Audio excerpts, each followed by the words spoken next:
Eto, mainit na balita. Gilas Pilipinas tinamaan ng malas matapos ang magkakasunod na injury na tumama sa mga players nito, partikular sa kakabalik lang na si Kai Sotto sa B-League.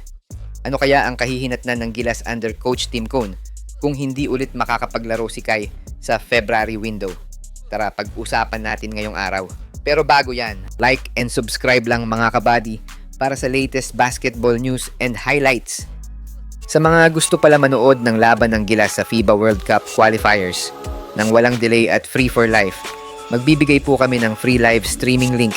All you have to do is i-like lang po ang aming Facebook at YouTube channel para mabigyan po kayo ng unlimited access sa mga sports games sa buong mundo.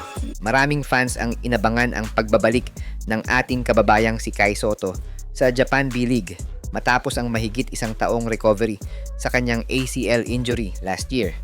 Pero ang excitement na yan ay napalitan ng pagkabahala matapos na naman siyang ma-injury last 3 minutes ng third quarter sa kanilang laban kontra sa Ibaraki Robots kahapon.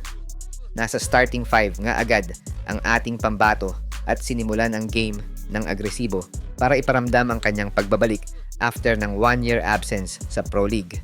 Kitang-kita na din ang malaking pinagbago ng pangangatawan ni Kai na mas lumapad na at mas kitang-kita yung presensya niya under the basket. Pero ang medyo masakit nga lang sa pagbabalik ni Kai ay ang naging injury nito sa laban nila matapos nitong maapakan ang isang player sa isang play. Dahilan para mapahawak na lang si Kai sa kanyang paa at tuluyan na siyang dinala sa locker room na sign na hindi na siya makakabalik sa game. Sa pagbabalik nga ni Kai ay nag-ambag lang siya ng 3 blocks, 2 rebounds at 2 assists. Dahilan para magkaroon nga ng iba't ibang reaksyon mula sa fans at may mga nagsasabi nga na mukhang delikado pa ang team ni CTC sa February window kung walang Kai Sotto na maglalaro. Matatandaan nga na same month at halos parehas na araw nga nang makuha ni Kai ang pinakamalalang injury niya last year na naglagay sa alanganin sa Gilas bago ang inaabangang laban din nila sa Tall Blacks at Chinese Taipei na nagresulta nga sa 2 talo nila. Pero hindi lang si Kai ang tinamaan ng malas dahil pati ang ilan sa core player ni CTC ay tinamaan din ng injury gaya na lang ni Chris Newsome na nagtamo ng injury sa laban nila sa PBA at sinundan naman ni Gilas at KBL import Carl Tamayo matapos din itong magtamo ng injury sa KBL. Pero ang good news naman ay makakabalik naman daw agad si Carl sa kanyang ball club, pero ang hindi pa sure ay kung makakapaglaro ito agad at makakasama sa laban ng Gilas sa Tall Blacks at Boomers. Sa kaso naman si Newsome ay nauna nang napabalitang nasa 3 hanggang 5 weeks ang recovery nito na sakto naman sa magiging schedule ng Gilas kontra sa New Zealand at Australia. Sa kaso naman ni Kai, maraming source ang nagsasabi na mild sprained ankle lang naman daw ang nakuha niya at hindi naman daw ganun kaseryoso yung injury niya at malalaman naman yan sa mga susunod na araw kung makakabalik nga ba siya sa susunod na game nila.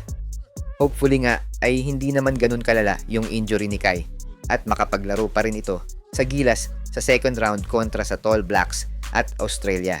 Alalahanin kasi natin na hindi basta-basta ang magiging laban ng Gilas sa 2 powerhouse team sa Asia, lalo na at gigil ang Tall Blacks sa panalo matapos silang dominahin ng Australia sa first 2 meeting nila last year at makuha ang 2 sunod na talo na naglagay sa kanila sa 3 pwesto sa Group A.